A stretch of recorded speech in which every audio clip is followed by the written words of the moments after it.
Welcome to Chapter Sass, the podcast where we deep dive into the books that make you blush, gasp, and maybe even think a little.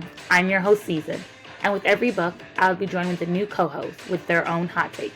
From spicy romances to messy love triangles and all the glorious chaos in between, we're here with a fresh perspective to unpack the stories we love, question what we think we know, and explore how the book speaks to us. Things might even get a little sassy. This episode is rated mature and will contain spoilers. Let's get into the first chapter. Welcome back, everybody. Today we're starting a new book. This is The Bonds of Hercules by Jasmine Mas. Woo! We're going to go through chapters. There's like a quote and like the prophecy to chapter 7. Also, I don't know if you guys can hear this week, I love to talk and my voice has just completely left me. I might sound a little screechier. I don't know if that's a word, but like I might sound a smidge different than I normally do. But let's introduce Danielle. Danielle, hello. How are you? Good.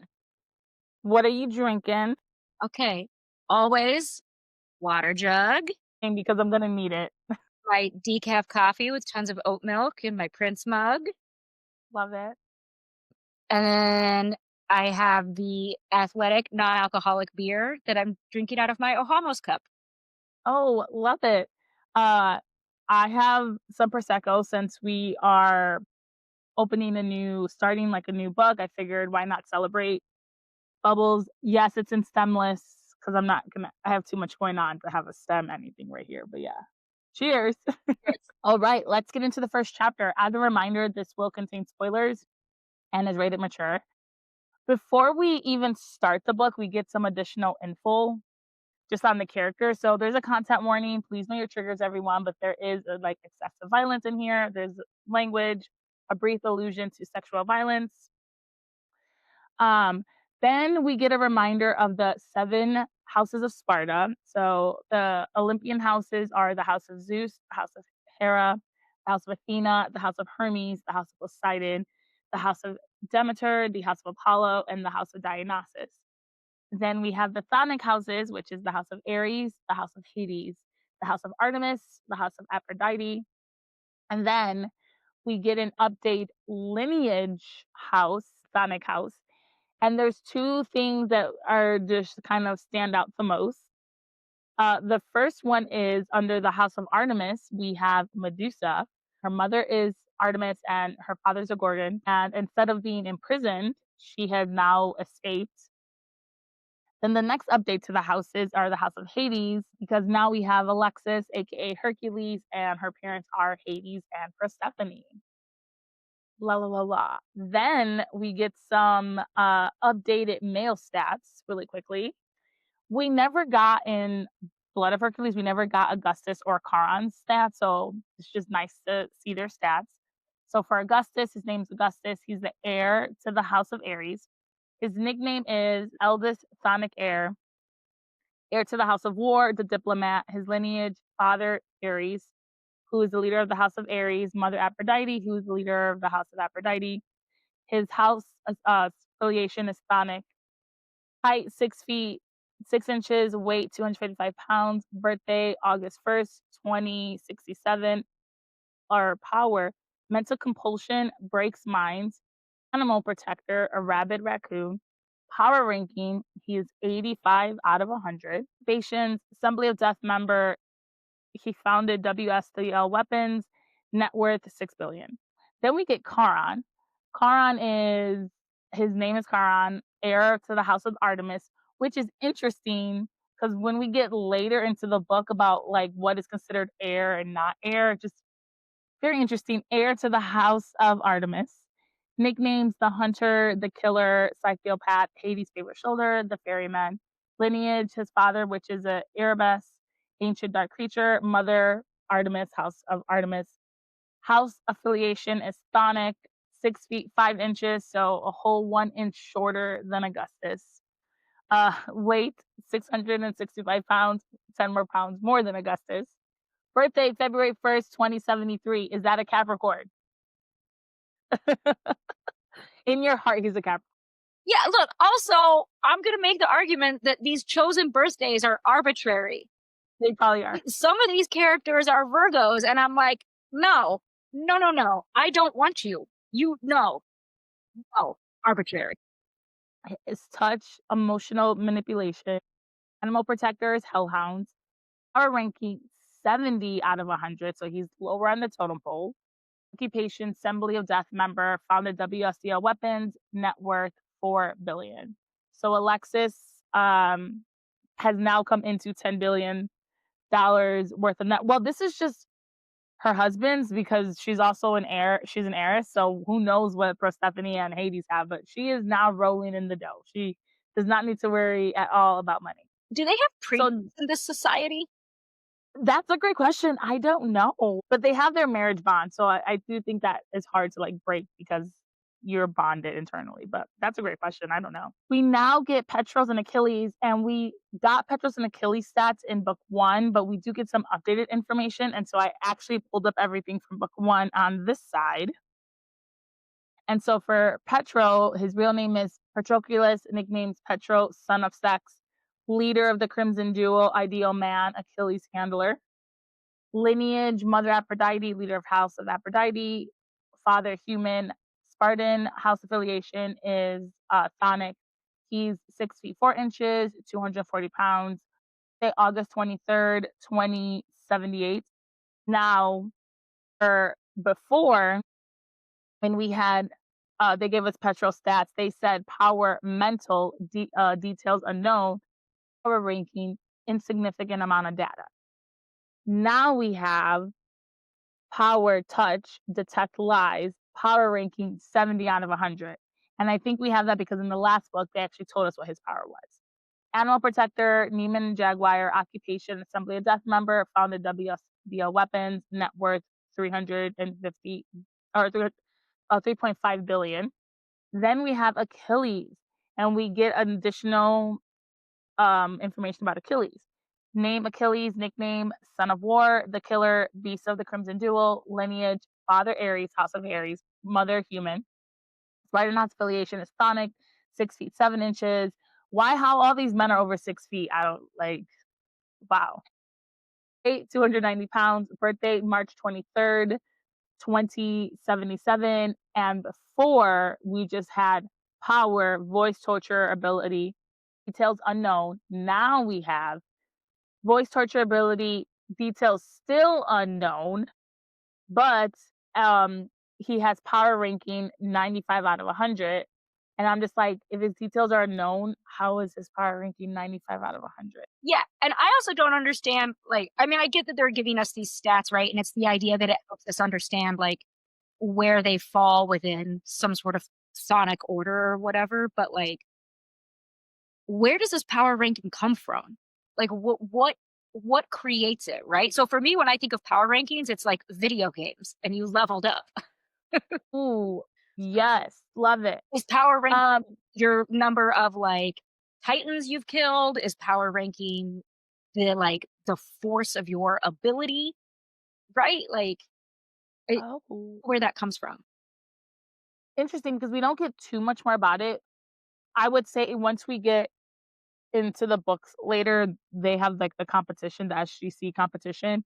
So maybe that's where some of it might come from. But honestly, even when we get some of the other people, I don't know if that would be enough to rank them that way, but pretty much Achilles is amazing. So this is why he has a muzzle on, I guess. So Also, 95 out of 100. some of these nicknames suck. Achilles Handler is not a nickname. That's just like a thing you do. That's not a nickname, right? Like, Sonic Air is not a nickname. That's just a thing. That is true. I think she's just giving us information on who they are. Yeah, but like, But not good a point. nickname. Good point. Not a, That is true. Good point. Good point. yeah. It's like additional job title. I love it. Additional job title. It should be under occupation. Yes. Well, duties Love it. don't get paid for because your boss is cheap. Oh, yeah, I love it. Okay. So we are now at the unforeseen prophecy and we start again and our fate is getting high. She is trying to get a vision and she's like hearing and seeing some words. and the prophecy has a lot of, like, gibberish. So I'm about to tell you what we got, and there's gibberish words, so if you don't understand it, that is the point of this part of the book. So the prophecy goes, "The lost one shall change what is before, chained to death soldiers becoming evermore. Her gibberish, gibberish, gibberish shall the four gibberish, gibberish, gibberish, and the serpent of lore. The chained one shall reveal the evil underscore, gibberish, gibberish, gibberish men," and men can be gibberish. Gibberish, gibberish men, gibberish, there shall the tides of war.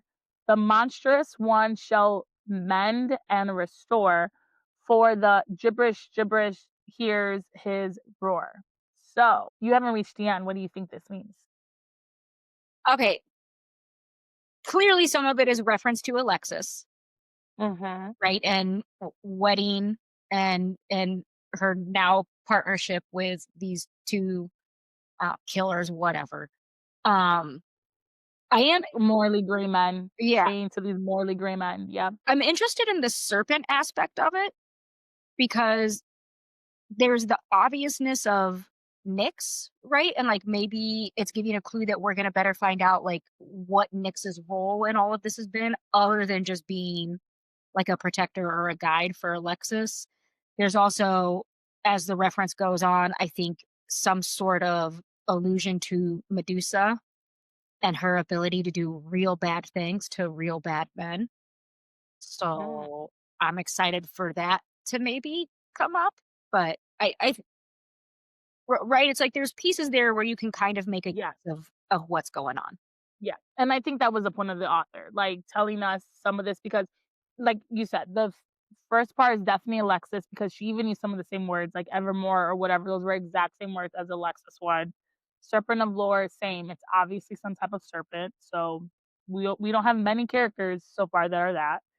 Um, yeah, and then figure out the rest of it, so, gotta get to the end because we do figure out at the end of this what this prophecy is. So this could and then the faith goes on thinking, this could only mean one thing. Someone else has the words of premonition. There's another Spartan alive, not just the power of fate, but with the rare ability to wield it. A once in a millennia event had occurred again. Of course, because where's the plot in this? Now we get into chapter one. The survivor, Alexis, crate 2,100. That's the year. So it's been about 3 months since the last book. So Alexis is getting ready to be inducted into the Assembly of Death. Alexis is worried and terrified. While she's getting ready to leave, we learn much more about Persephone's power and how powerful she is. So Persephone was the daughter or is the daughter of Demeter and Ixion, which is a dark creature rumored to have power over plants. So I love how the author did this because she's supposed to be the goddess of spring. So they kind of just like made it in a dark way how she can control all these creatures and stuff. So love it. Because of Persephone's marriage bond to Hades, her power has intensified. She can literally feel every person, animal, and plant that like roams across the land that she's in. The longer you stay, the more attuned she is to them. So this is why Hades and Persephone live alone on Crete because no one else wants to like be around her because she'll be able to feel everything. And she can currently feel what Alexis is feeling. So she tells Alexis, "You don't have to do the assembly of death. Like, you know you're safe." And this is obviously where Alexis has been hiding for the last 3 months away from her husband. So what we get from that is she has not been laid yet because she didn't get laid at the back at the end of the last book. She had a lot of other things, but not actually laid. Then we learn that Hades and Persephone have welcomed Charlie as like their adoptive son. So everyone at this point is like welcoming Charlie. Alexis still views herself as a monster because her blood kills. And I do think these first like 4 or 5 chapters, we get a lot of like, if a random person were to pick this book up, they can kind of put two and two together. Like if they didn't read book one, they can like kind of figure it out. So some of it's a little bit repetitive, but I think that's in every book that has a sequel. But on their way to their assembly of death initiation, Hades like tries to reach for Alexis, but she flinches. Again, she's remembering her abusive foster parents, and like Hades is obviously affected by this, but like he also understands he didn't grow up with her. But Hades just explains that like this whole thing that they're doing right now is just like a hazing thing to get inducted into the Assembly of Death. So Alexis has also not shared with anyone that she is blind or deaf out of one ear and eye. So as of now, it's just Charlie and I believe Nyx knows. So it's just no one else knows. They leap into the Assembly of Death's unofficial outpost in Siberia, where three Thanics stood. And the only thing that bothered me about this was in book one, when they leaped, it was like boom, and now it's like crack. And I'm like, why did we not just stick with the same word if it's leaping? Like, it was like crack, crack, crack. And I'm like, why did we just not stick with the same word? Like, Okay, one, I love it when you're finally bothered by something. why did we not? Like, I just didn't understand. And I think boom was better than crack. But I like that this is what you're bothered by. I'm over here like, it's your vagina. And you're just like, boom or crack. Pick one. Yeah, yeah. It's because she's young. That's why I'm giving her the benefit of the doubt. So they're in Siberia, the unofficial outpost where six Thonics stood. So we meet her husbands, Augustus and Charon, Petros and Achilles, and now we meet two new characters or members of the Assembly of Death. We meet Hermos and Agatha. Ever since the marriage bond, Augustus is now like bleeding tears from his eyes, and we get more information about this later and like why this is occurring. There are two dark creatures with Thonic blood in their lineage, so that is why Hermos, he's a infamous Gorgon, and Agatha, who is a Impanus, something like that, but she's a rare type of shifting creature that eats men. That's why they are allowed to be in the Assembly of Death because they have Thonic blood somewhere in their lineage. Not only will Alexis be participating in this hazing part, but we also learned that Drex is going to be participating as well because the Olympians exiled him because his mentor, Theros, and the muse Circe, like what they did to Alexis and Helen. So we know that Theros was responsible for essentially killing off any person who could overtake him as heir to the House of Zeus. Then Drax was like, he has nowhere to go, so he's volunteered to join the Assembly of Death. And Artemis is like, this idiot is volunteering to do the most stupid thing, like, but he really has no other friends. Like Alexis is like his only friend, so he's now also being inducted. And Artemis pretty much starts the induction. She tells them they have to make it to the end of the forest. They're not allowed to leap or like attack any of the other Sonic people that are going after them. They get 1 hour's head start. And even if they get shot at or anything happens, they're just like not allowed to fight back. And if they're captured before light's morning, like before they reach the end of the forest, then they will be partnered with whoever captured them. But if they are not captured by the time the first light or they reach the end of the forest, then they get to pick who they want to be paired with for their first going after the Titans. So clearly, Augustus and Charon want to capture Alexis, but so do Petrus and Achilles. Chapter 2, The Hunter, Charon. So in this chapter, we get some information just about Charon's past. So the reason why Augustus and Charon pushed for the wedding so quickly is because Charon would have been 27 on February 1st, and then he would have been violating the marriage law. So they married Alexis at the end of January. As much as Alexis is calling herself a monster, Charon calls himself a failure, especially because they lost Alexis, meaning she hasn't been with them since their wedding day. Artemis and Erebus enrolled Charon in the SGC when he was 18. And remember, you're not supposed to participate in this until you're technically 19. That was the rule before. But they enrolled him when he was 18. So these are his parents to show off the strength of their protege. But Charon did the unforgivable. He lost in the SGC. So during the SGC, he was defeated. His right leg got mangled and ruined to the point where he feels pain, like still now, even though he's healed. After the competition, Augustus took him in because Artemis said he is no son of hers, and they like really haven't spoken much unless they have to since then. So officially, to save face in front of the Olympians, Charon is a member of the House of Aries. Unofficially, he's been dishonored. So then that's why I go back, and it's like it's very interesting how like he's the heir because they technically have another. There's another person. There's Medusa. She's currently locked up, so obviously she can't be or escape right now. But that they just were like, it's gonna be him no matter what. You can't even speak to your mother or father or anybody. So I was like, oh, poor Charon. Then we find out that Agatha and Augustus. Oh, so now they're like all running. This is also very important. So they're all running. The hour is up pretty much, and the men are all after Alexis and Drax. Petro and Achilles are taunting Augustus and Karen, pretty much like your wife doesn't love you. You know, they're just being assholes. And when I say taunting, like Achilles obviously can't speak, so it's all Petro. Uh, then then Augustus and Hermos take out their guns and start shooting.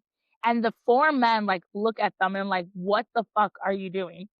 Agatha gets Drax in the arm, and he's like bleeding, and Hermos shoots Alexis in her leg.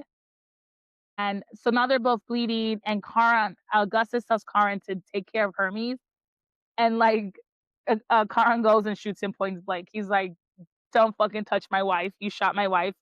So the four men reach Alexis and Drax, and they're trying to like get her to pick because she made it to the end of the forest, so she made it uncaptured. They're trying to get her to like come with each of them. What is interesting is Drax is already healing, which is strange because he shouldn't be healing that fast. Like, yes, he's like an Olympian and he has heals powers, but he should not be healing as fast as he is. Then Alexis just like leaps to get away from all of them. She leaps a very short distance, and this is bad because you're not supposed to leap short distances because you can like leap into an object. You especially are not supposed to do it when you're hurt because you can hemorrhage. But Alexis leaps right into like Charon's like right in front of him. And then she leaps again and Charon grabs her and Alexis like leaps to Montana. Here, Charon tries to like play it cool and he's like in his head, he's like, I have to be nice. I have to be the good guy. I have to get her back. So he's just like trying to play cool. He's just trying to be nice to her. He's asking her to please come back, like, please come home to like his and Augustus home. He apologizes for what they did for trapping her in the marriage and for all the stalking, that they are trying to be better for her. And Alexa's just pissed off and like doesn't believe him.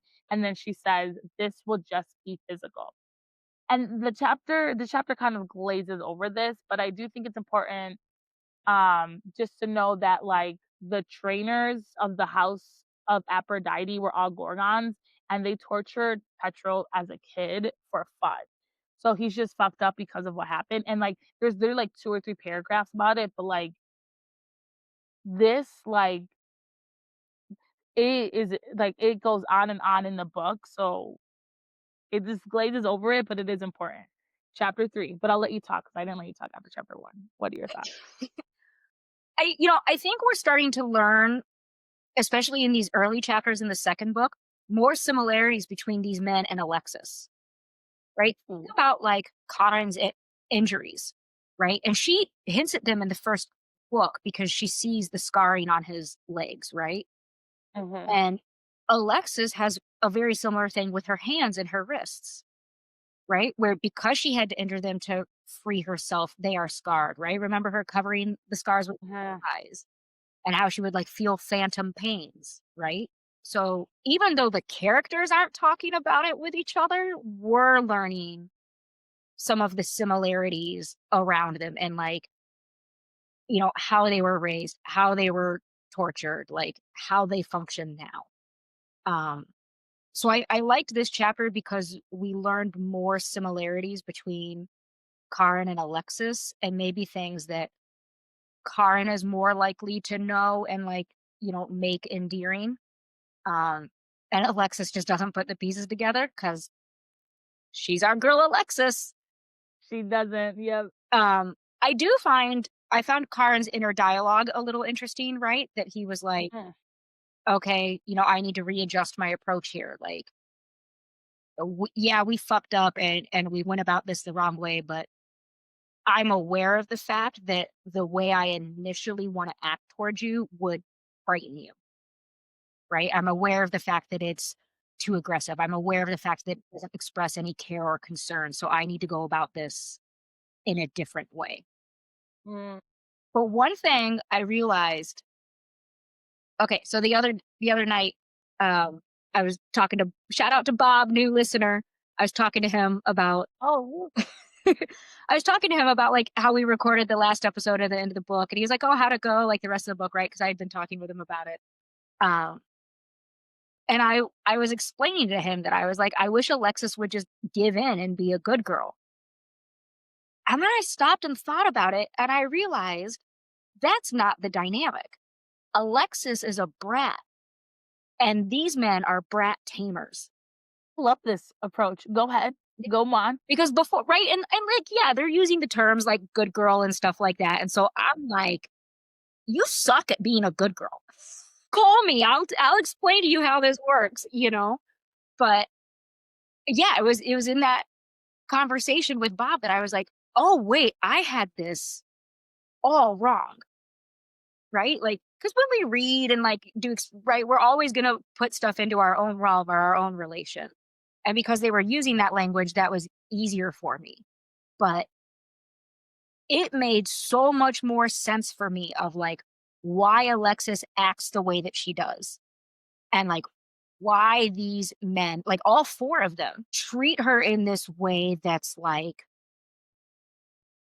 oddly aggressive for, like, how much care they have, and part of that is their own demeanor, right? And being thought yada yada. But yeah, once I was like, "Oh shit, she's a brat and they're brat tamers," I was like, "This makes so much more sense now." So now that I have that, I'm actually really stoked to get through all of book 2 with that perspective. I think it's gonna make me a lot less irritated with Alexis. Love that you said that. But again, that was the whole point of me even starting this podcast too, was because how just we interpret certain things. Because honestly, I was also interpreting good girl as like, be a good girl, all this jazz. Like that is how I interpret it. And I'm pretty sure it's kind of how the author wants to, but love how we're doing like brat tamers because we have to just the three of them are gonna be connected. Um and for you, I would say this is like a character development. So I love this. I love this right here. So okay. Chapter 3, The Hunted. It's an Alexis chapter. And I will say something I do like about this is in book 1, I, like, couldn't trust how much of when it was an Alexis chapter, how much was true. But I do think now I do trust, like, when I'm reading, I'm like, "Oh, this is what's happening." I don't think I'm, like, losing anything now.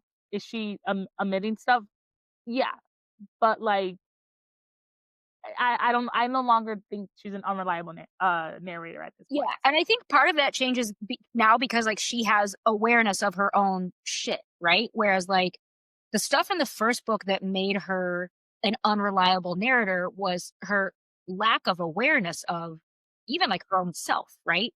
She didn't know if she was Thonic, she didn't know her powers, like, she was going through, all of this, like, academy, like, crucible, right?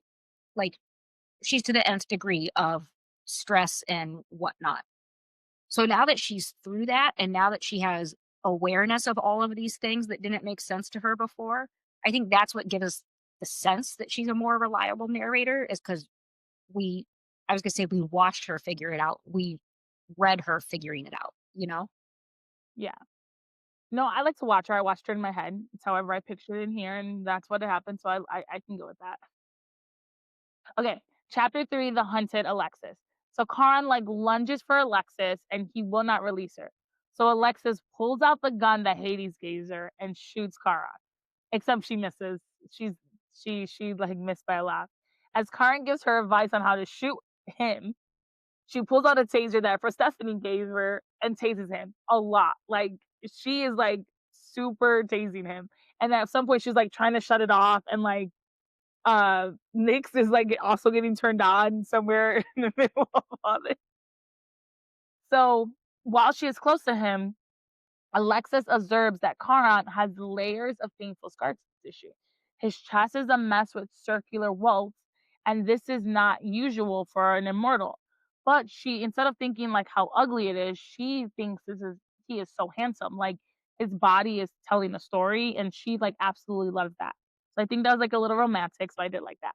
While they're getting tased, Kara tells Alexis, "Great job," and then like pulls out one of the tasers from his chest, grabs Alexis' face, and like this is all foreplay to them. Like she's getting turned on, and she's getting like electrocuted, and she is literally like she's getting more.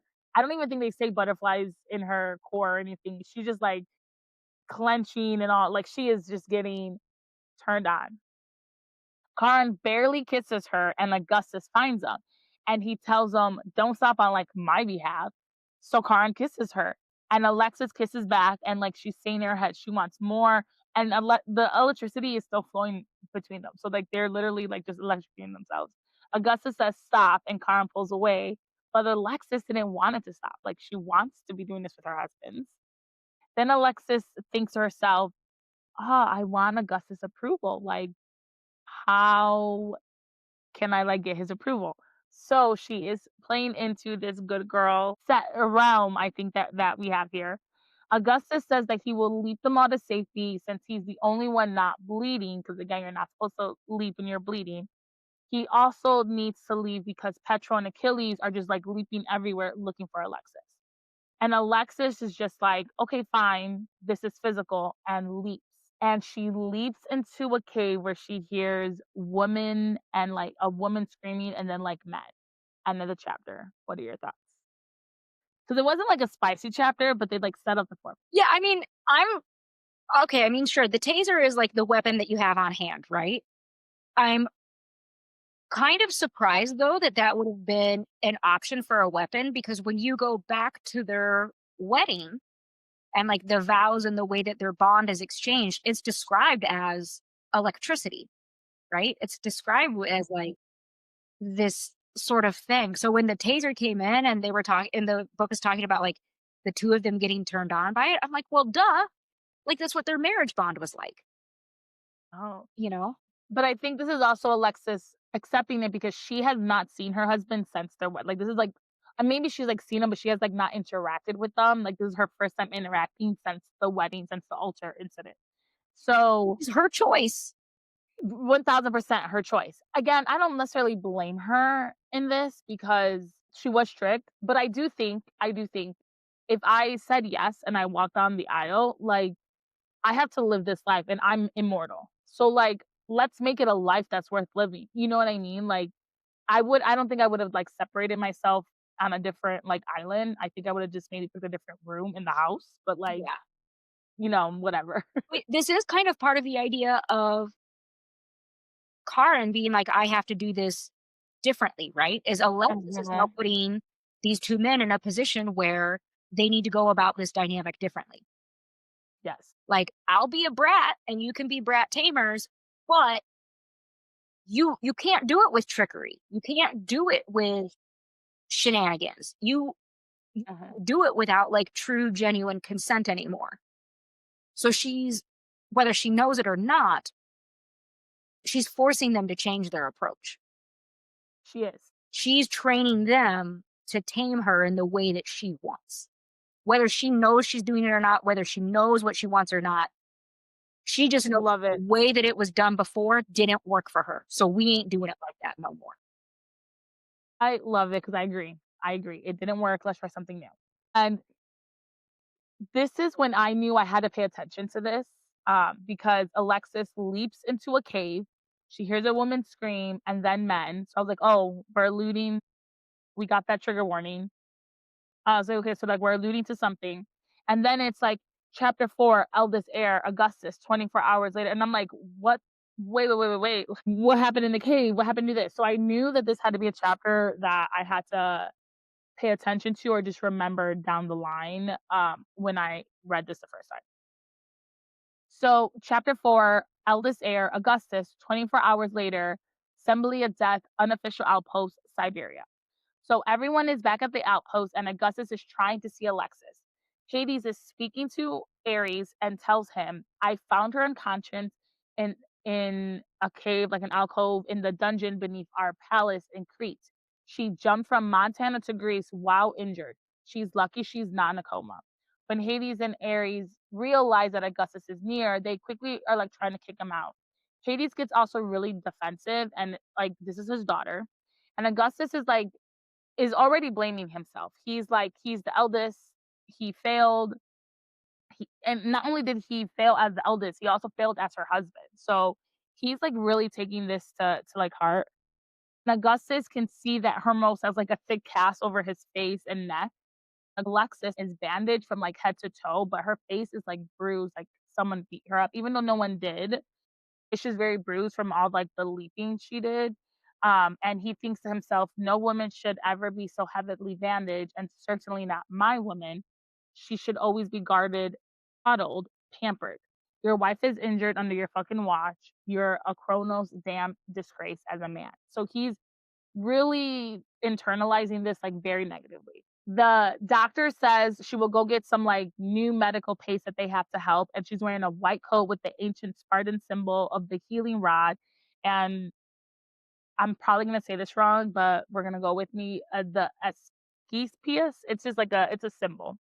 And the symbol is of a glowing staff with a snake wrapped around it, framed with wings. The wings represent creatures, the snake represent phonics, and the Olympians are the rock. So like back to just Hades getting defensive, and he's just like, she leaped multiple times with a bullet wound. She staggered around the cellar disoriented and collapsed face first against the rocks. Her body was so weak from leaping that she bruised easily. And again, Augustus is feeling guilty, but he's also noting that like Hades sounds like he feels guilty, and he like just thinks like, why is this? Then Hades just uses his fog powers on Augustus. And so now Augustus can like hear of, because remember the fog power makes you think of like all the bad things you've ever done. And so he hears Alexa's voice saying, I hate you. You violated me. I will never love you. You'll never be mine. So Hades tells Augustus to leave her the fuck alone. And if it wasn't for the marriage bond, that he would like fuck Augustus up right now. And Augustus tries to tell Hades that he like actually cares for Alexis, but like Hades is just not having it. So Augustus doesn't have like any choice but to leave.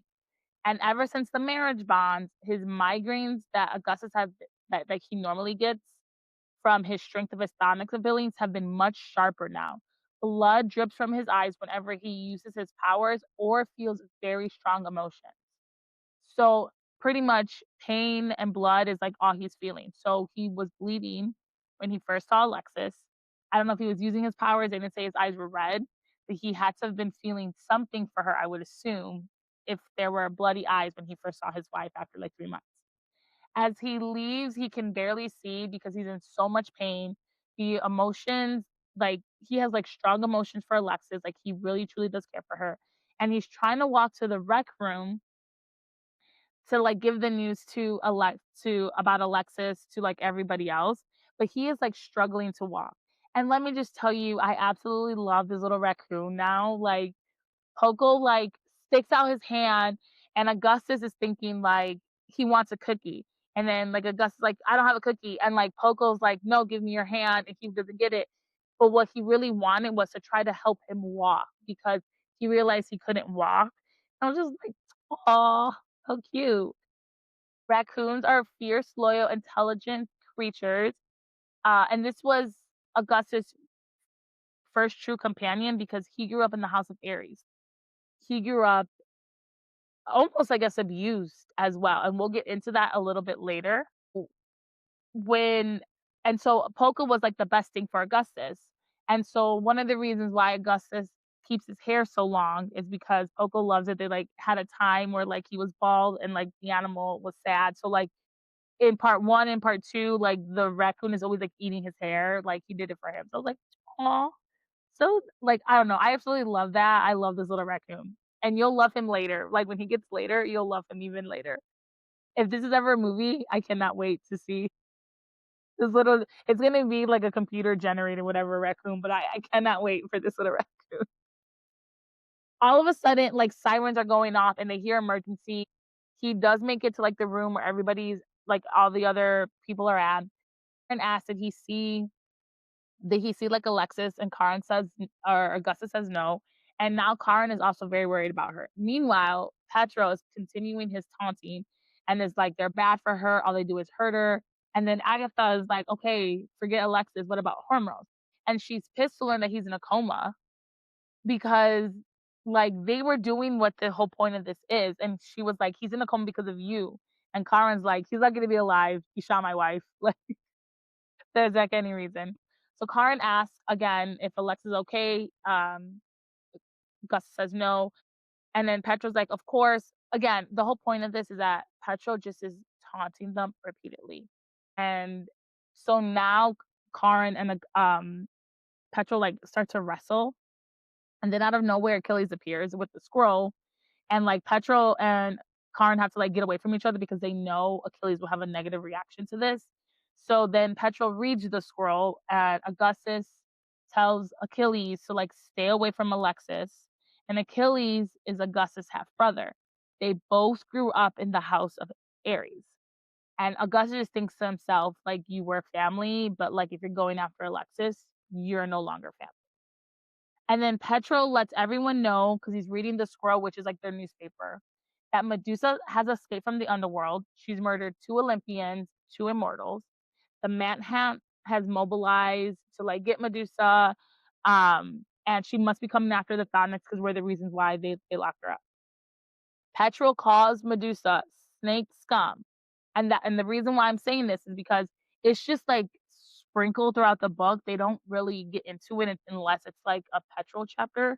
But remember, he was tortured by gorgons. Gorgons are snakes, so like he does not like these creatures at all.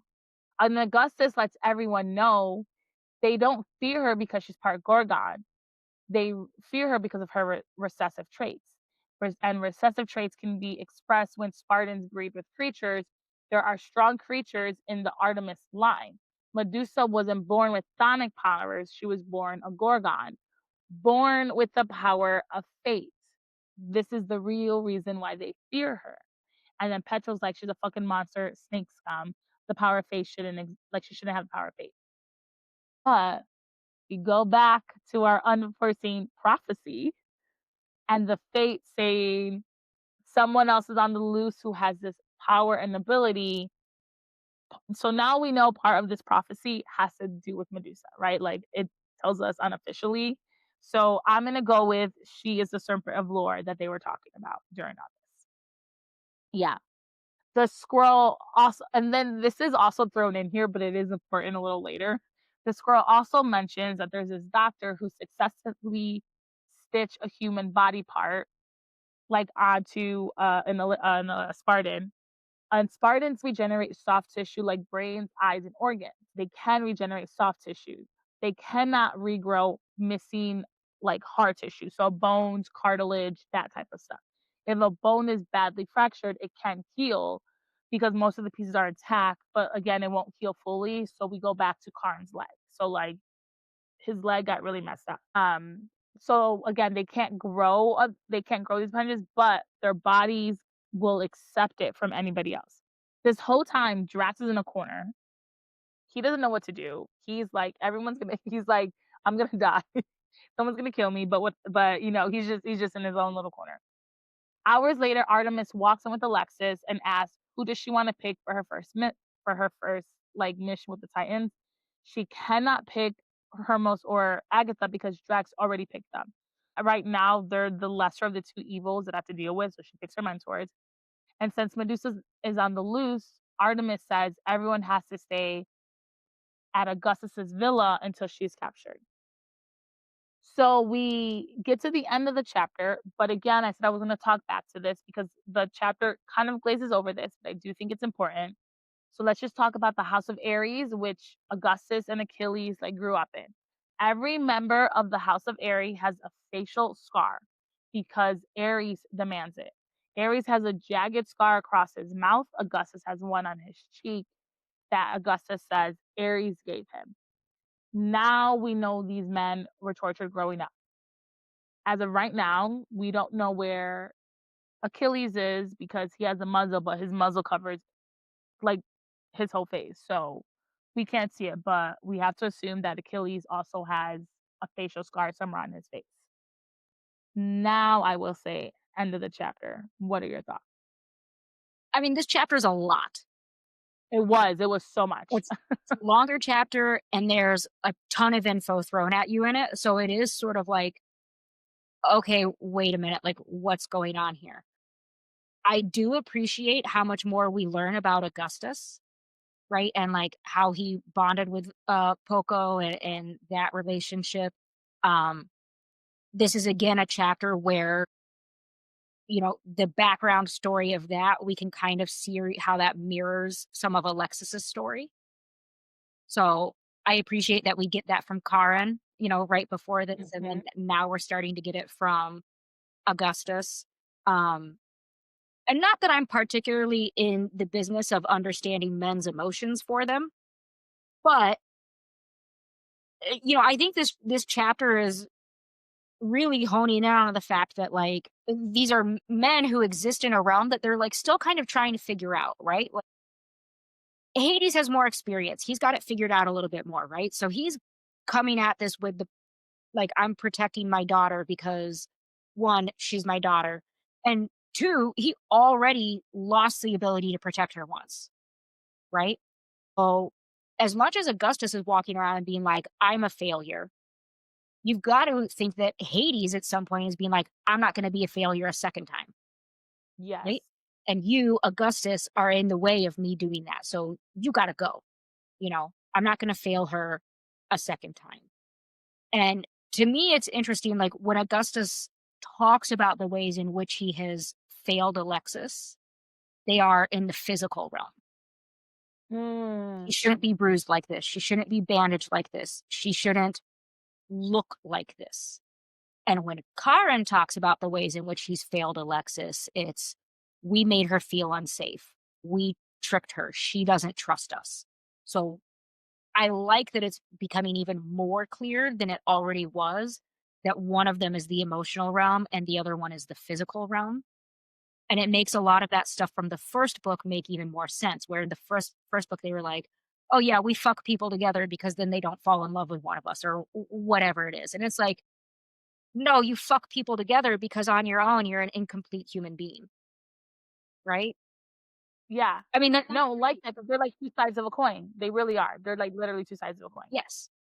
So they don't seem to realize that, right? Because there's, like, pride and whatever and whatnot, but I'm appreciating that we're seeing, like, more of, like, the mental rigmarole that these male characters are going through of, like, how they process themselves and their own emotions, and then especially in relation to Augustus and Karen realizing, like, "Wow, we really went about this the wrong way." Like, we did it the wrong way because it was an emergency, and this was the plan that we came up with, and so it worked. But when we did that, we didn't realize, like, this is something that we actually want. Like, this is a relationship that we want to curate. This is a marriage. This is a bond that we want to have. And so now they're playing catch up because they fucked it up so badly. Um, and so it's interesting, like, listening to these characters talk about the ways in which they've failed, but then also not really recognizing, like, well, that you set it up. Mhm. You set it up so you would fail from the get-go, like, what do you think was gonna happen, you know? You tricked her for no reason. Yeah, Absolutely. What? yeah, she would've fucked you anyway. Yeah. Well, She would've, honestly. I clarify that, you would have fucked her anyway. Yeah. No, I think she would've. She was feeling something for them before she realized the trickery was happening. Like, Yeah, she was definitely she didn't realize she was getting turned on, but she was. So I do think at some point she would've fucked them equally. So yeah. I think it's interesting also that, like, we're just getting the viewpoints that all these men were tortured. Like, as of now, Achilles has never said that he's tortured, but we know from Augustus that every man in that household, you know, had to go through this life. And then, like, the first or second chapter when they were, like, running through Alexis, like, in the forest, the only 2 that could keep up with each other were the 2 that grew up under the House of War. So it was, like, Achilles and Augustus were the only 2 who could, like, keep up with each other, do this and the other thing. I also think it's a power dynamic because Augustus is the eldest Sonic heir and he's supposed to be like strong and responsible for everything. But what we've learned is that Achilles' power ranking is 15 more than Augustus. So it's just like interesting dynamic. So I can see why Hugh could even be like, they're not family anymore because who knows if push came to shove, who would win, that battle between the two if it was just the two of them. So yeah, it's just very interesting. But yeah. I also wonder too, the example of, the House of Aries and the scarring and things like that. I mean, you eventually learn like, "Hey, this was wrong and I shouldn't have been treated this way," but when you're in it and everybody else around you is in it too, there's the possibility that you don't recognize that it's wrong because it's all you know. It's the only examples around you. And it takes Mhm. being outside of that or a person outside of that to be like, "Yo, dude, your dad shouldn't be cutting your face," right? It's not until you experience otherwise that you're like, "This was bad." And so Yeah. being Thonic, I also wonder how much outside of the realm of Thonic behavior and whatnot these characters have experienced. And Mm. I get that they can assess this was not okay, but I wonder if they have a real understanding of like how fucked up it actually is. Mhm. I think they do because I think that's one of the reasons why they're so protective over Helen.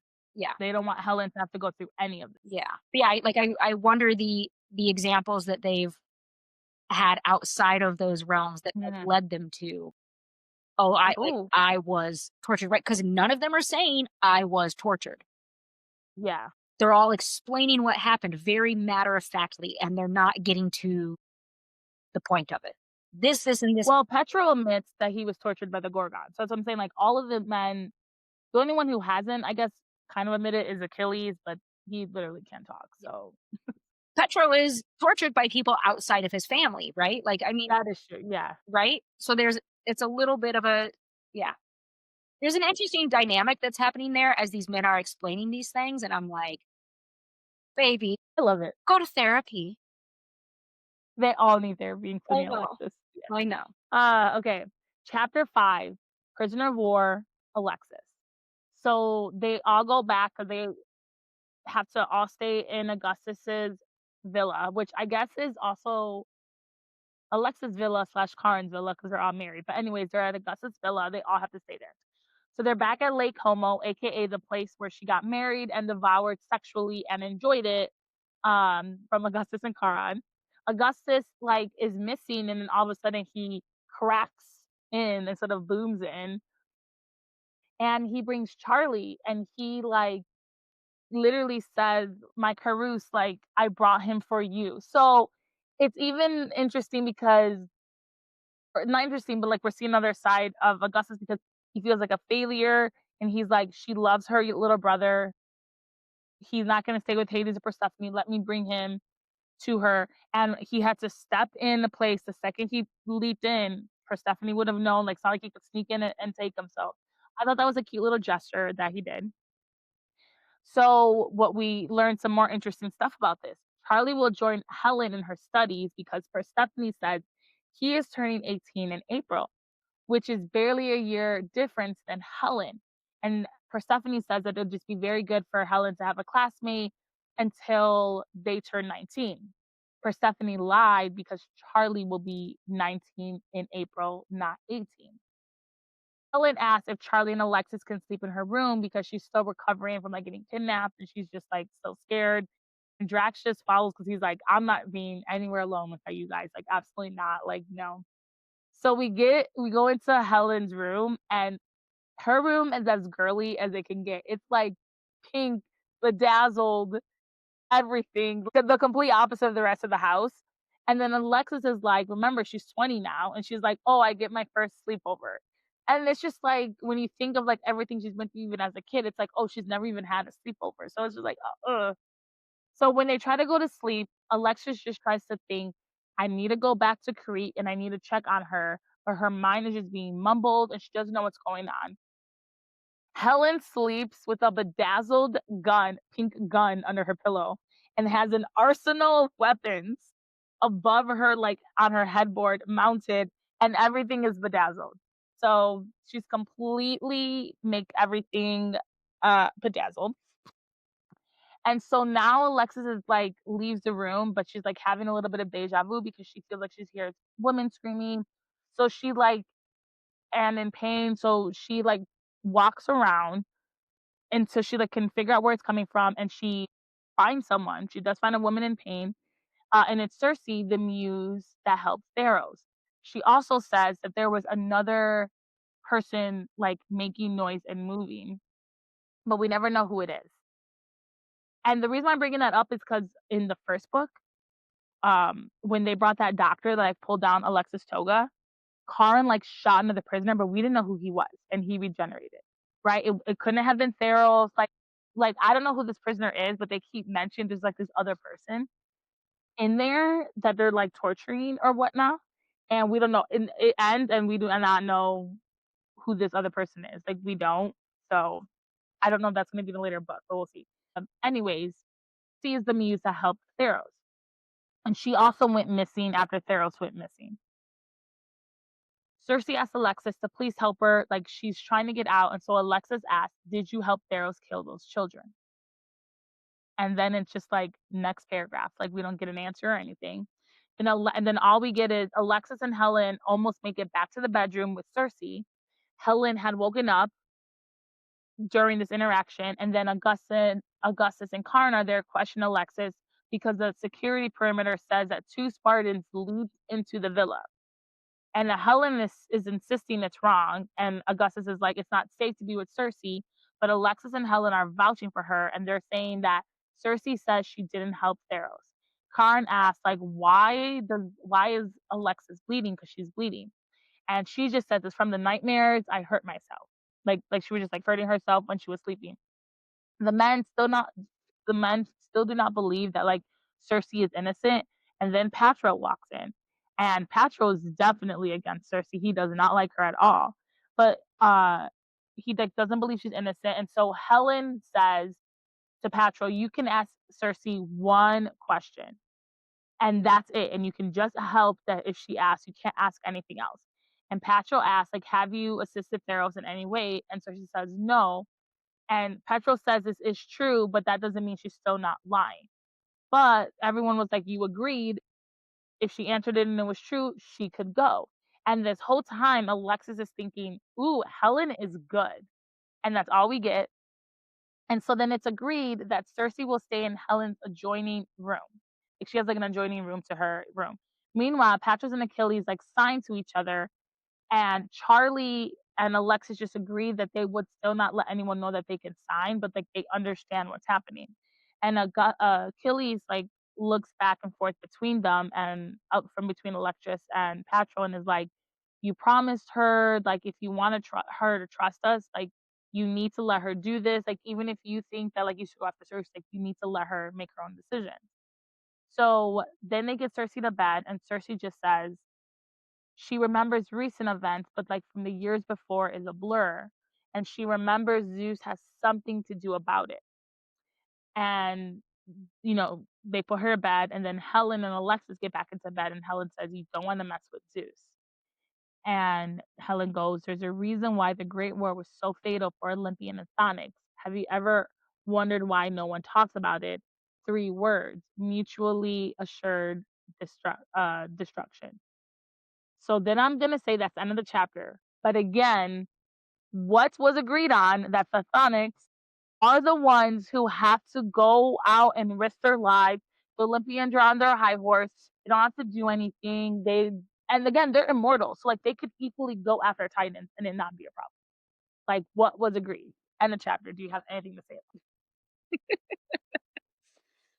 I love Helen. She's like she's I love her too. her in the sitcom where like every episode she somehow shows up like in the middle of shenanigans and she makes it like more complicated or trickier or harder or it's like right she shows up and it's like wah wah because now you got to explain to her what the plan is right it's like With her bedazzled gun. right Her pink bedazzled gun. right so it's almost like this like comic relief annoyance sort of character right but then in the end she's immediately on board with whatever, and then she actually ends up making it easier, right? I can think of, like, all these sitcom episodes that I've seen where there's this character who comes in and you're like, "Christ," right? Yeah. And then it's like, "Okay, that was actually pretty good. That's why you're on the show," you know? Yeah. No, she's like the sassy, like, whatever yeah. And I I mean, can only imagine her, like, in super pink all the time, like Glenda from Wicked, but 10 times worse, like, gun." Like, but also too, I mean, I in dealing with these men in particular, she's got an advantage over Alexis because 'cause she's been rolling with them for years, years. like, what, right? Like, way longer than Alexis. So, it's much easier for Helen to, like, quickly, know how to squash something or, like, "Okay, we'll agree to this, but not to that," or, like, she has awareness of how protective these male characters are of her, Mhm. and she does not hesitate to manipulate that. She doesn't, and she knows because we learned in book 1 that, like, it depends on the question that is being asked of you, what Petra can detect, and she was very specific. She was like, "You can ask her 1 question and 1 question only." So, I love Helen. She's clearly a girl's girl, so I love her.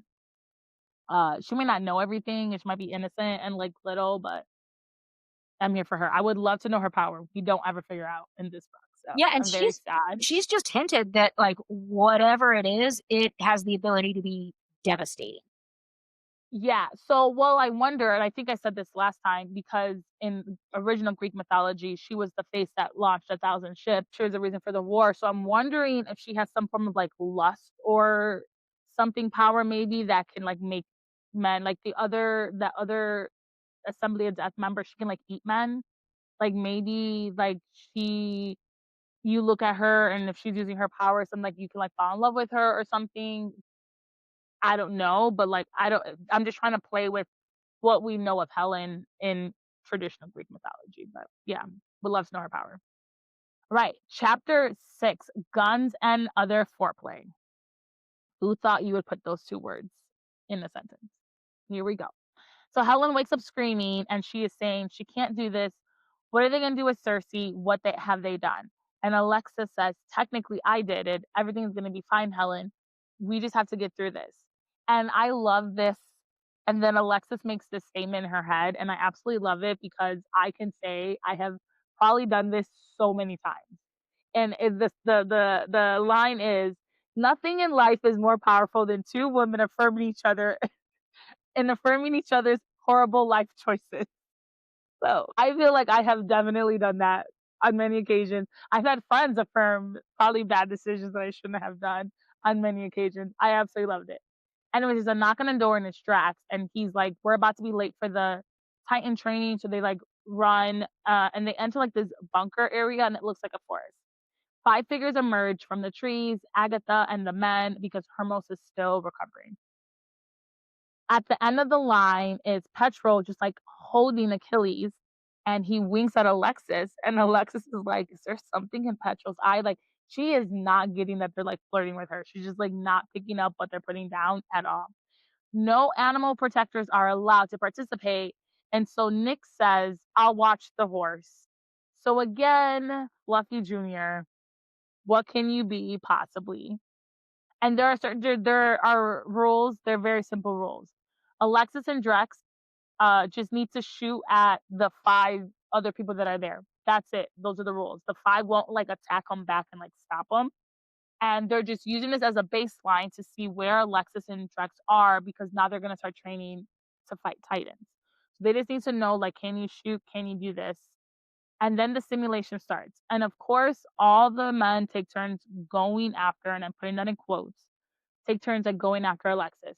So um Karin says that they're gonna hunt her, but he makes a V with his finger, holds it to his lips, and wiggles his tongue. And again, our girl Alexis, she gets turned on.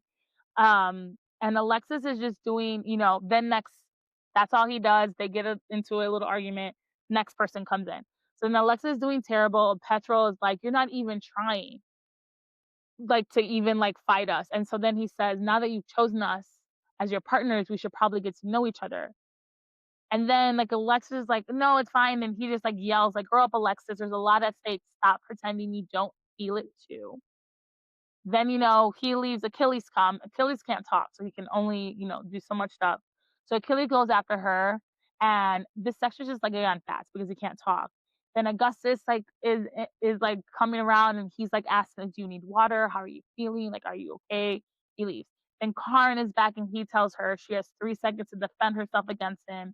And he starts to count down. And then Alexis is like, do you have a counting king?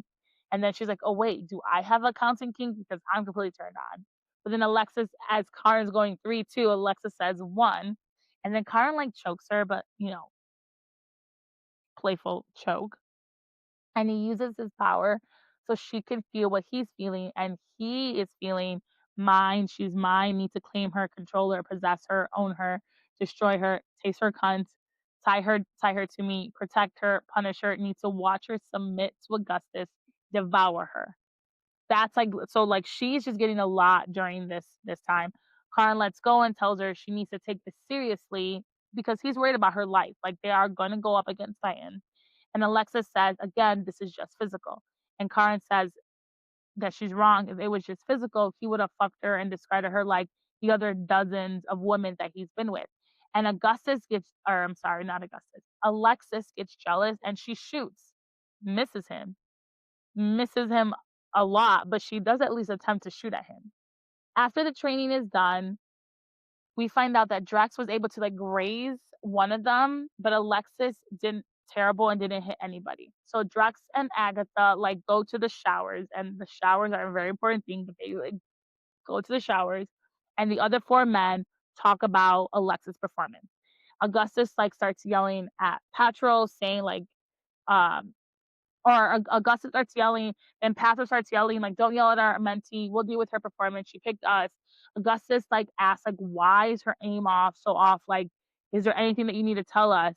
And remember, she's blind and deaf out of one side. So like I'm sure that has to do with her being able to like control the gun, aim the gun, like see where she's going, but she doesn't admit to anything. She's like, no. Then it's Alexa's turn to shower. And all the men try to go in, but her husbands are like, step back. So just Karen and Augustus like go into the shower with her. So Augustus and Karen strip down, and Karen's body is filled with scars that again Alexis is noticing, but she loves it. And she also like loves Augustus' body because it's smooth, and we learn that his penis is pierced. So she's very intrigued by this pierced penis. And then they shower separately, which I don't think is normal because they make a comment. So normally, I guess everyone, when they're done with their simulation, they just shower together. And then Karen asks, like, "Is the shower up to your standard, princess?" And Alexa said, "Don't call me that." But Karen says, "You are a princess." And Alexis is like, "That's why you married me." And so they get back and forth into it. And Augustus tells her, I'm sorry, not Augustus. Karen tells her, "This is not just physical. When it comes to you, my desires are darker than usual." Then Augustus steps out of the shower and says, "We both enjoy control. I tend to praise, while Karen is a little bit more viciously inclined. One could even say cruel. Do you understand what we're saying?" End the chapter. So that's why I go with when we were talking before, I was like, Augustus is like, he's asking her, like, do you need water? Like, how are you feeling? And then later on, I do think we get more of the praising side of Augustus, but like he was the one to be like, "Don't stop kissing her on my behalf." Like, Jazz. I Do you don't have any think thoughts? that Alexis understands what they were saying. I think she does. I think she's not admitting, but I think she knows exactly what they're saying to her husbands. She does. She is attracted to them, both of them. I think she is, but we'll see. Okay. You have anything else? I love that face. I don't think she like fully gets it. I do love though that um like when they're all nude in the showering area together, and even though she's like off in her own private shower, I love that when she sees Augustus's penis, she references back to the drawings that she would look at. Oh, yes. And then she's like, those drawings were wrong. He's much bigger, and there's a Well, piercing there's there, no like, piercing in the drawings, right? And so uh she has this like brief, like kind of, out of the storyline moment of like, I was lied to about penises. but if we go with she's just vanilla, this is our girl, she's a little vanilla, but she's coming into her own, she's feeling things, she's coming into her own. Alright, last chapter for today. Chapter 7, Petro, the lover. So, Petro truly feels that Alexis is his. She was his mentee, and I wanna be clear, he says his, he doesn't say ours. He says his a lot. She is our mentee. They we were the ones who housed her, clothed her, guided her through the crucible. He admits that in the beginning, they this is like when he starts to use they a little bit, but he uses his more. They were slightly hostile. Yes, he was way worse than Achilles. There's still something between them, a potential type of energy. We learn a lot more about Petro's past. So again, Patroclus, his human heritage, he's like remembering, and he's remembering someone say your human heritage makes you weak. Stop struggling. The Gorgons are gonna fix you. They're gonna break the bitch out of you. That was his mother, Aphrodite. So growing up, Petra was a spoiled human child until Aphrodite came from him. And then he became a tortured like teen Spartan. So when Petra was always like, "You're just spoiled," to Alexis in the beginning, he was thinking his own, like what he was, how he grew up. So then we learn the Gorgon tagline is torture makes the man. So this is why he doesn't like snakes, he doesn't like Gorgons, any of them, because he was completely tortured by them through his whole, like, I guess, teenage years. Karen tells, then finally they all come out of the showers. And Karen tells Petrol the showers are all theirs. And he even admits that, like, they have fallen out of friendship. Petrol, like, can't take it anymore, and then because our girl Alexis won't do the deed, we get a spicy chapter from other people. So now this turns into a spicy, steamy chapter, and maybe it's steamy because they're in the shower, who knows? But anyways, Achilles, like, tells Petrol, "You're working yourself up," and Petrol is like, tells him, "You said you wanted her too," and Achilles signs, "I said I cared and viewed her as our mentee. I do, but you're falling apart. You are my priority." And I'm just going to say that one more time. You are my priority, not her. They are brothers, and now you're having nightmares of Gorgons again. You need to stop this before it gets bad.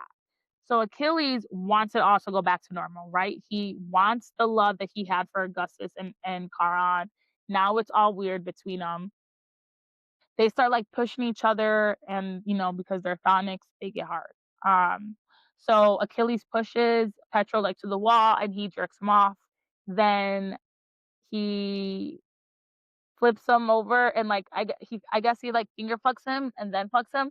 Here's my thing, and maybe this is me because this is not a kink of mine. Don't ever put soap into the inside of my body. Please do not. And he like grabbed the shampoo or whatever to like lube. He used it as lube, but then he put it inside of his ass, and I'm just like, I'm no, never, ever, Okay. ever do that to me. Okay. Now, one, shampoo's never going to be pH balanced, right? I will say the pH balance of a vagina and an anus are Yeah, dramatically different, right? And yeah, yes, that can still get off, but it doesn't have like the repercussions that it does, right? But also, okay. if you're in the shower, like y'all fancy, right? Y'all living fancy thonic lives. There's some fucking conditioner, dude. Grab the conditioner. What are you doing? You're about to get you're about to get soap in your urethra. What are you Yeah, doing? that's why I was like, absolutely not. No one touch me with the soap. So this this brought up the question for me of like, and no Tino shade to the author here, but I'm like, have you never spoken with a penis owner about like how they masturbate in the shower? Well, I don't know if this was okay. Not to try to defend the author, But I do think this is a little different because yes, you're right. I agree. How do you masturbate? I'm sure no one's actually using soap, but this is actually like two men. The way he used the soap was for his fingers to like go into him. It wasn't to like jerk him off. That soap is gonna travel. No, that's why I said no one ever puts soap anywhere inside of me. I got soapy, foamy hands, right? Like Gonna no one do that. okay. But then I'm putting my dick in there after. There's still soap in there, right? And okay, maybe y'all been doing this for a while, so you got a system or whatever. I can't imagine not having to guide your dick in. There's soap on your fucking hands. Like, No, I feel like they did. I feel like that book does say that like they were going, he had to like adjust to him. He had to like spread open more and do whatever. I feel like that covered it. I feel like that covered it. conditioner. Yeah. Y'all, Okay. if there's shampoo there, there's conditioner. Why did you All put right. shampoo? Especially with Augustus because we know he has his long hair for Pogo. So there's conditioner. Unless you're like into this weird soapy burn thing. Maybe. But also we can tell Jasmine Moss author if you're gonna do another one, conditioner. I'm conditioner if there's there. Again, it was a spicy chapter. Like this was a very Oh, spicy chapter. I love the Achilles and Petro chapters. Yeah. I Um, I love it. But I think part of this too goes back to what you were saying of Petro is regular saying, she's mine, mhm. right? I did this for her. I did that for her. And Achilles is not on that same page, right? We know that because Achilles says you're my priority. So I kind of wonder a little bit with like what we got earlier from Petro of like we're gonna have to get married, and if we each have to marry somebody like outside of us, like we're gonna be bonded to them, that's gonna fuck up our relationship and our bond. So I kind of wonder a little bit if the panic that he feels over that is what makes him feel so strongly towards Alexis. I'm Yes. not saying he doesn't have emotional care or concern for her or any sort Mhm. of like bond with her or something like that, but it kind of like all of a sudden switched, Mhm. right? And it's Yeah. he's doing a lot of work to convince Augustus or no, to convince Achilles that like this is real. Like our care for her is real. Like our love for her is real. Mhm. He's doing a lot of mental gymnastics to make that true. And I'm wondering Yes. if that's just his panic because he's like, if we marry her, right? If we marry her, that's one bond. But if they each have to marry separate people, that's now two bonds. And like what's gonna happen to their bond? I think also he knows that they could marry Alexis and Alexis would like probably be okay if they didn't fuck her. Yes. I agree with that. Oh my god, I want to say so much right now, but I can't because we haven't gotten there, so I'm not gonna say it. Um, but I do have oh, I have so much to say. Okay, hold on. I have like two more paragraphs really quickly to go, and then we can go more because I do think what you're saying is going to lead into our sassy topic just a little bit. So as we were going into, because when I read this, I literally was like, Danielle's definitely got something to say about this. So I was Danielle, like I literally was thinking, if anyone puts soap or shampoo on their finger and inserted it, please don't. Like I just think that's just not a good. There are a lot of other things we could probably use that is not that. Um, so I was like, "Oh, please no one ever do this to me ever in my life." But anyways, so they fuck, Achilles, is now inserted himself into Petro. Before they come, Petro says, and I think this is what you're saying, and we get a little bit more of this later in the book, but I do think it is important that we're just gonna have to keep bringing this up though. Petro says, we're gonna have to marry someone because of the stupid law. I don't want to marry some Olympian stranger. It will ruin what we have.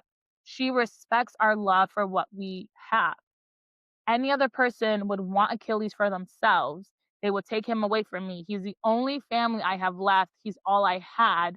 There's no one else in my life who's ever truly cared. Then Achilles signs, for you, my love, she is ours. End of the chapter. But I think this goes to what you're saying. I think it's a desperation type of thing, that he's feeling because he feels like his mom literally left him and was like, "Get the bitch taken out of you." Which I think is so funny that Aphrodite is like a Sonic because I would've put Aphrodite in like an Olympian house and like love it. I just love that like she's like being like, "You need to man up here." And like he was tortured. He doesn't love anyone else, but their love is so strong. But then again, I go back to when we talked about this last in the last book.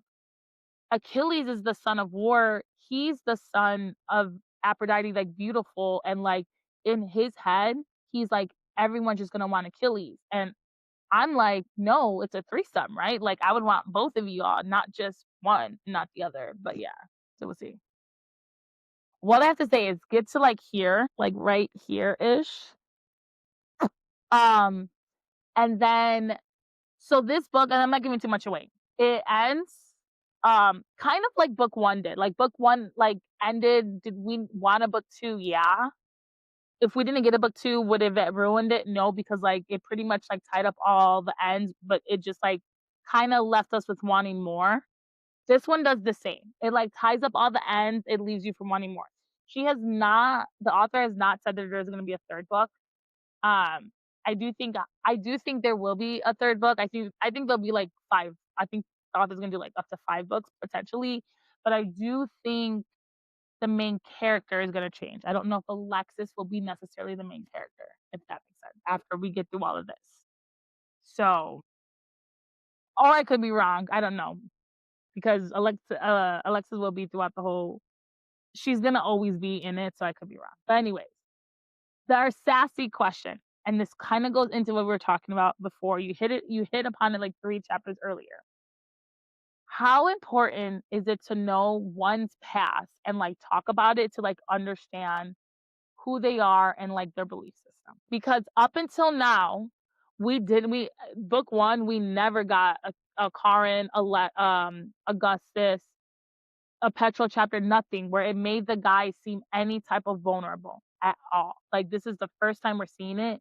And so now I think we're understanding why they're so protective over Helen, why they don't want Helen to participate in this. I truly believe they're still setting up Helen for failure because no matter what, she still has to be in this goddamn competition and still has to be in the assembly of death. So they're not helping her in that, but I think it shows why they want this, why Petrol all of a sudden has this like love for Alexis. And to be fair, to be clear, I do think they all love each other. I think it's a different type of love, right? I don't think it's necessarily a romantic love, but I do think he does love Alexis, right? I do think Achilles loves Alexis, but it's not a romantic. Yeah. And I think that's something that, like, I've talked a lot about this in my friendships and in my relationships. I treat my platonic relationships with just as much importance as my romantic relationships. I curate those and take care of those in very similar ways, right? Like, we all make time for each other. We go out to dinner, we get dressed up for each other, right? It's like romantic doesn't equate importance, but that's how the majority of people function, is that romantic inherently has to be more important. And that's not true.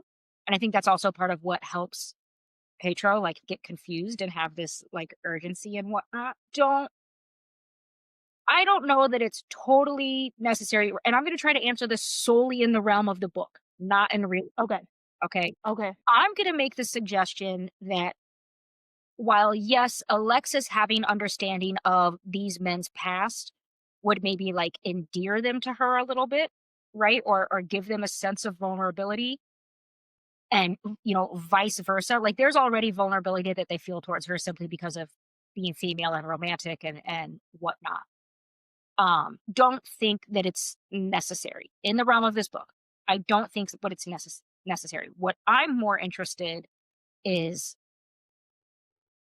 learning these characters assessing their own vulnerabilities. Ooh, I love that. I'm more interested in these characters revealing these bits of their past and seeing how that created patterns in their current life, like that, right? Like how these things from their past created the patterns of how they present themselves as characters in this book now. In real life, Yeah, you need to give people a sense of who you are. And that doesn't necessarily have to be like, exact storytelling of like, these are the things that happened and this is who did what and yada yada yada, you know. But I think it's important to have, like an actual like connected relationship that you let people understand like this is how I function and this is why. This is what I believe and this is why. This is what I want and this is where it comes from. It's like, right? It's almost like it just gives clarity, right? Because you can just be like, "This is what I want," and it's like, "Oh, okay, I Mhm, can do that or I cannot," right? But if you let someone know, like, where it comes from or, like, why you want that, I think it also gives people a better idea of, like, how to give that to you or how to service you. You mhm. I agree. Well, I think in the context of the book, I think it's important to know, and I don't know if it's necessarily important for Alexis to know because it's a plot, it's a book, right? Like her not knowing furthers the plot. But I do think I love that we know, right? I love as the reader or as the audience, we know. I love that we could take like now I understand Petrov. Like, is he an asshole? Yes, he's an asshole. But like I understand why he's an asshole, right? He definitely needs some therapy. He needs so much therapy. But like I understand why. I understand now why Achilles is even more important because he's helped him through whatever these nightmares that he was having before or whatever. He's seen all that. We also see Achilles honestly is like a neutral party. He just wants his brothers back, his friends, like he honestly is over Alexis, I feel like at this point. Like he's just like, okay, let's get this over and done with. In the real world, I think this is such an important lesson in learning, just sit down and talk about it. Like you could be mad, you could be this, you can feel some type of way. Just sit down. And you don't have to go into depth, but you can just say, look, I grew up, this is hitting the trigger of mine. Like I can't do this right now. It's like it's just such an importance of like how important communication is in any relationship, your friendship, siblings, relationship wise, anything. Like it's just I think it just proves that it's important to know. Because I do think that's how we receive other people, and if we understand why someone is like a jerk, not saying that we're gonna forgive them for everything, but we could be like, okay, this is why their mentality is this way. How can I work with them? Is there any way I can change their mind? Is there this? So knowledge is power. So, but I like that we got more of this and we found out literally all of them were tortured. So, yeah. So, we reached the end. I do have some people interested in our when we wanna make cocktails. So I think we just have to pick a date, but to be honest, that's probably a January problem because I have no time in December. Alright, but thank you. Cheers until next